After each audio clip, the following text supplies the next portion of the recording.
Hey y'all, it's your favorite nigga reader back with another story time. Don't forget to like, comment, subscribe so you always get these bounce on that post notifications. That way you get notified every time a big reading post, child. As a mouthful calling styles is booty, but there's a whole nother story. Speaking of stories, let's go ahead and get into the story time. Grab your tea, it's pipe behind, grab your snacks, grab a seat, and let's get into all of that. So usually I ignore this stuff and don't talk about it etc, but I do just want to say this for the safety of someone else. So, where I'm at, it's been cool. I've had, a few very interesting neighbors to say. I don't really know what it's about, but one of the neighbors was coming and trying to look on in my window and etc. And I had to get that situation figured out. Y'all her situation with the dog and etc. And there was a very scary situation that happened recently where I was trying to record a video, literally minding my business. And the only reason I'm even doing this is because sometimes you can kind of hear what's happening.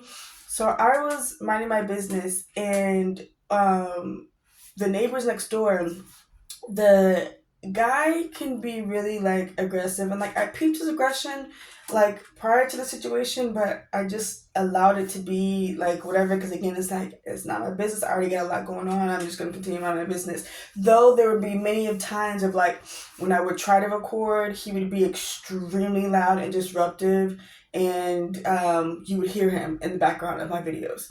So I would just try to pick a different time to try to record etc and work around whatever schedule he had going on, and just let that be that.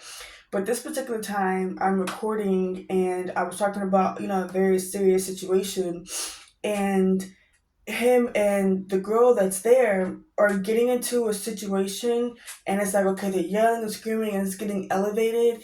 And I did pause the video because I was this now, I'm a DV survivor, okay? I know what a DV situation sounds like before it gets elevated. So I'm this is getting a little scary, okay? And then he starts smacking her and this and that and blah blah, and she's crying and she's screaming, and I'm just Lord, I am trying to mind my business and not be involved in other people's stuff. So I already got a lot going on. Well, and mind you, this is the night prior. He had did something, and there's a wall that we share. So he had did something and knocked up against the wall. Well, Mr. Man, which I don't know what you're doing right now. Can you stop it? He's trying to make the floor comfortable, and it's just dude, it's the floor. He had knocked up against the wall, and he's protective. So if someone comes around or makes a noise or something like that super duper close, he'll do that to be someone's near. So he starts barking, and he only is barking at the noise that dude made.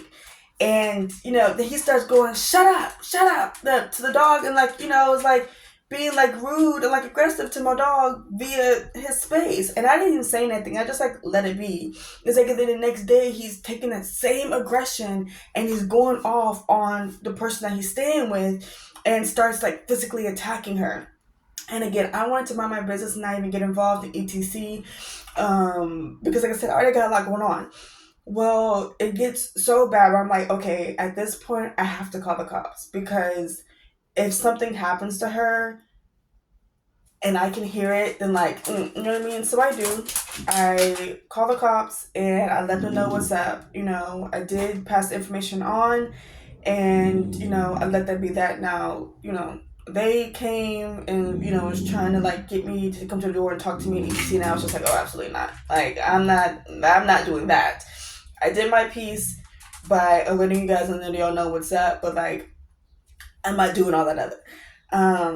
And I'm only doing this now because I want to make sure that that girl is good, and that if something, not saying that something real, but if just as a precautionary measure to make sure that nothing does happen to her, I guess you could say. Because the situation is very scary, and I know what it's like to be in a situation like that where it's very scary and you don't have any help. So this is just a video of hey, if you have ever dealt with a situation, you or someone who's dealing with DV, and you can't escape, or you don't have anyone to like talk to, etc. You know, do what you can as far as like trying to get attention of someone else, or trying to, you know, alert somebody if you can, via like anything that could help bring some type of safety and some type of peace to you, because most people who are DV attackers are very manipulative, and they